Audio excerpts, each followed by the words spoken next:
Back in the newsroom, we're talking now with Salem News reporter Caroline Enos. Caroline, welcome back. Sorry we missed you on Thursday, but pretty busy for reporters now at the Salem News. Yeah, it's been busy, but it's been good.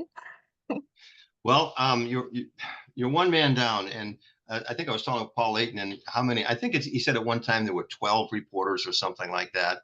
Probably. Yeah, that's Yeah, I always hear of the good old days, so the sounds good old right. days. Yeah, because we talk to a couple of retired sports writers all the time, regularly, and of course with you guys, and we do appreciate that. So thank you. A lot going on, and I want to sort of talk about um, what's common to every city and town right now is the budget. Mhm. I know in Gloucester, Ethan Foreman is following the budget process there, and there's a big discord between what the school system wants and what it's getting. I think in other cities and towns, maybe Marblehead, they're having some trouble. What's the situation in Salem with respect to the budget? Sure. Yeah. So the Salem budget has been, not as contentious as you've mentioned in other communities on the North Shore. It passed in a relatively uneventful but long meeting. Mhm. So it was a $202 million budget, which for the first time, or marked the first time that the city had ever crossed that $200 million threshold for a budget. So that was pretty significant, especially since, inflation has gone up and everything is just costing so much more now than it did even a few years ago. And as every community is seeing, there's stresses around the school district and even on the city side because there's no longer a lot of emergency pandemic era funding available. So, things that have been able to be funded through that in the past few years, that's now gone. So how do we rectify with that? And in Salem, again, I didn't, there wasn't anything super contentious. But they did have to deal with, as every community is, also with I think it's a 10% increase to their city health insurance, which has been something to grapple with. And overall, I think, as city officials have been saying, this is not going to get much better in the next few years, or at least next year. Budgets are going to continue to be pretty tight. So I think this year might be the harshest, unless something else comes up, obviously, in terms of trying to figure out how to fund everything because like I said, we've gone from having certain funding sources to not having those. So hopefully next year, even though it's still as tight, it won't be as hard to try to figure out how to save positions or how to fund certain things. So it'll be interesting to see play out. And the city also did, um, you know, vote on new water and sewer rates, which everyone's doing right now too. Nothing too crazy there. There was a 9% increase in water rates from last year and a 3% increase in sewer rates. So that is significant, but it's not really surprising since, like I said, everything is going up. Well, the state the state's projected income as well has gone down, talking with Senator Bruce Tarr. And so therefore that doesn't get funneled down to the cities, which creates a hardship, I would imagine, for people trying to put together a budget. Right. And a lot of cities too, especially on the school side, they're still waiting to see exactly what funding they're going to get from the state at this point because they've been guaranteed certain sources, but the budget, at least as of the last month while they were having these meetings, it wasn't totally secured. So some of these calculated risks they're taking to try to fund the budget. I know at least on the Peabody side, that's been a big word, calculated risks, especially around healthcare costs, is to, they're hoping that once the state does have that final number, that will help, them be able to fund some of the stuff that's been on the chopping block or close to it. So is this stuff that you studied in journalism school about budgets, or is this learn as you go along? No, this is definitely learn as you go along. I mean, they do mention, oh yeah, you're going to have to cover the budget, but that's pretty much it. Yeah, you got to cover the budget. Yeah. Yeah. Well, the thing that I appreciate, having been a math teacher, I don't understand money at all. So when Mhm. I can read how you translate what you're seeing into English so that I can understand it, I appreciate it, as a taxpayer. So thank you for that and for what you do. Let's go to Peabody, because that is another one of the communities that you cover. Sure. And I guess similar to Essex and some other places, there was a push for a new public safety building. And Mhm. what's the update on that? Yeah, so the city council, or sorry, the mayor and the city council and every other city official kind of gathered on Thursday during the heat wave outside at 3 o'clock in the afternoon. in a parking lot. It was a good event, but a hot one. They had a groundbreaking for the new public safety building that's going to be built in Peabody, right behind where the current police station is on Allen's Lane, right next to the middle school. It's actually the same campus as the middle school.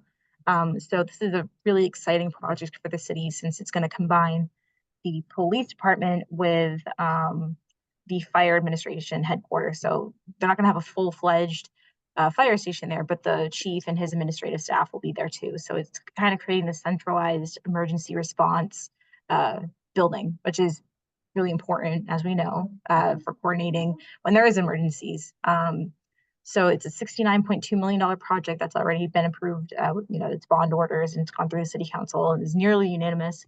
There's one vote against it, but mostly just for the location of it. But yeah, that should be the construction is going to wrap up by fall 2026, I believe. I hope that's the right number. Yeah, it is fall 2026.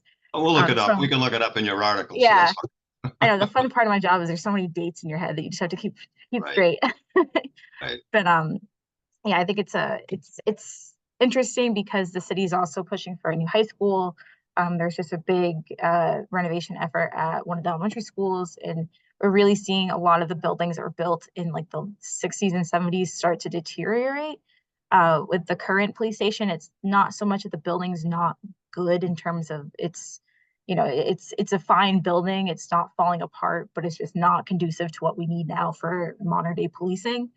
But it's always interesting to me to see that, a lot of the buildings we have from like the 30s and, almost 100 years ago kind of keep up better than the ones from kind of the 60s and 70s. I don't know why, but that's what we're seeing. So yeah, it'll be interesting to see that come to fruition, and good for the firemen and the police officers. And going back to your hometown, I think it must be interesting for you to cover these things because in Gloucester, the police station is being renovated and it was built, I think, 1971. Yeah. The old fire headquarters is a disgrace to the city and to the firefighters. Those people who have to live in that building, while they're waiting to go to work and while they're working there, it's just incredible. That has to be taken care of, and it's not. And then the other, I'm editorializing now, Caroline, but the city built a brand new public elementary school, and a new library is being built. But then again, you've got this $2 million discrepancy between what the school system needs and what it's been giving with respect to the budget. So I don't understand any of this stuff. That's why I ask you guys about it and to report to explain it, because it's just way over my head. I will say with those kinds of projects, a lot of the funding does come from the state or it's reimbursed. So it's, a lot of times it sounds like, oh, well, the city's shelling out $100 million or whatever to build us, but the funding sources are a little bit more, it's not necessarily all coming from the city. I mean, granted, I can't speak to those projects specifically, but it is really interesting to see the breakdown and how that affects taxes and all that stuff. So I agree with you on that. Yeah, I know, like with the library, there's a big fundraising campaign to get private funds and so on. So yeah, I have to not be so cynical, I think. So thank you for that. Now, what else can we expect coming up in the news? This is a busy time. It's always a busy time of year for you, but in the summer especially. You mentioned the weather. There are all these festivals taking place. There's many things going on, but there's also a social aspect to the cities and towns. So I know that we mentioned in a warm-up something about some graffiti or anti-Semitism going on. So what do we expect from the news coming up? Yeah, so in Salem, there's a really interesting discussion that I covered Friday night that'll be in the paper this week. So back in May, it didn't get reported to the police for about 2 or 3 weeks, but there was some racist graffiti where someone had gone and etched in wet cement 2 derogatory terms toward Black people, including the hard R N-word, and it was really upsetting to a lot of residents. The police department, did investigate it right away, and what came of it was that it ended up being 2 juveniles who the police chief, who is white, said that they are darker than me, and it turned out, and this part is really interesting to me because when you are investigating these crimes and writing about these crimes, both as police and journalists, you don't really get to see what, as the police chief said, is in someone's heart when they do something like that. But a Ring security camera had captured audio of these two juveniles who wrote the graffiti, um, talking while they were doing it. And when they told police, oh, well, we didn't write that because we were trying to intimidate anyone. We wrote that because that's what we call each other. Obviously, the police was kind of weary of that at first, like, oh, that sounds like maybe they're just trying to mitigate it. But the ring camera caught them actually saying that. So it puts it into a very interesting context where it's like, yes, this is a racist, intimidating action to anyone who's looking at it on the surface, but then also, as they talked about in this discussion, and it was a panel discussion held at the Salem Armory Visitor Center by the Salem United Incorporated, and then also with the North Shore Juneteenth Association, where it's tackling how are our kids learning about this kind of language, whether they're people of color or not. How are we, how do we grapple with this language and what it really means and what it means to someone who's not involved in that conversation of, oh, well, that's just my friend, that I call that, and the two juveniles ended up being charged with felony vandalism, but not a hate crime, which some people were upset about because they said, regardless of who they are, that still is to them, an intimidating action, that's going to upset someone if they see it, or, if they don't know the context behind it. So, and I won't get too much more into the story because, what they say is part of what we'll be reporting. So I hope you all Right. pick up the paper to read it. But I think it's an interesting conversation, especially in, where Salem is trying to be an accepting place in a lot of ways, in the North Shore too, but there's also still a lot to grapple with. And as you'll see in the story, not a lot of city officials went to it. Granted, it was a Friday night, so I know it's hard for people to make. But the president and founder of the Salem Inc., Salem United Inc. had some words about them not being there. So it'll be an interesting read, for sure. Well, I think it's also going to be something that you might end up going deeper on over a long period of time, because obviously education is lacking in that situation, if that's in fact the case. And I know that as an educator, it was very difficult for me to explain, to get it down to kids, that words can in fact hurt you. The old sticks and stones, but words can't. Well, words can probably sometimes more than sticks and stones. Sticks and stones heal, but Right. words don't. And so I wouldn't be surprised, and especially like in Marblehead, there is, there's some graffiti goings on there that are being investigated. And I think it's all too common, sadly, that some people, we have people like that in every community, is what I'm trying to say, who are uneducated, maybe. But I know that I expect you'll be following this a little bit more as time goes by. Yeah, for sure. And there will be more of these types of forums, where they're community conversations about racism and discrimination in general.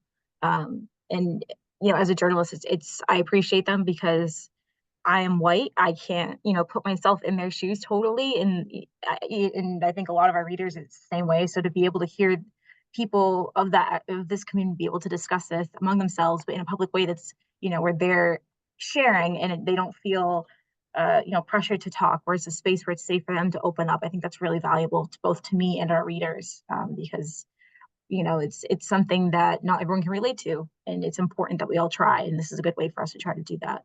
Another thing I know that the paper has followed in the communities in Beverly, Salem in particular, is the diversity and inclusion issue, because cities and towns now have inclusion directors, and yet there is pushback in many places. I don't know that it's come to Massachusetts yet, or to the North Shore, but there is pushback against that, saying, no, we don't need that. Yeah, I mean, I've seen that a bit in PBD. They don't have so the mayor announced, I believe, last year, the year before, during that budget process, he was going to hire a DEI director for the city. And at the time, a lot of people were supportive of it, but other people were like, well, it's, why are we paying for this if this is something that should be happening on its own? Like, why are we having a person dedicated to this when this should just be part of your job? And I think that's a valid argument, but also it's interesting to look at because, when you have these, and this is what just kind of what I've heard from other people, but when you have these, uh, governments where, yes, it should be part of their job to do it, but when you look at it, their city councils are all white.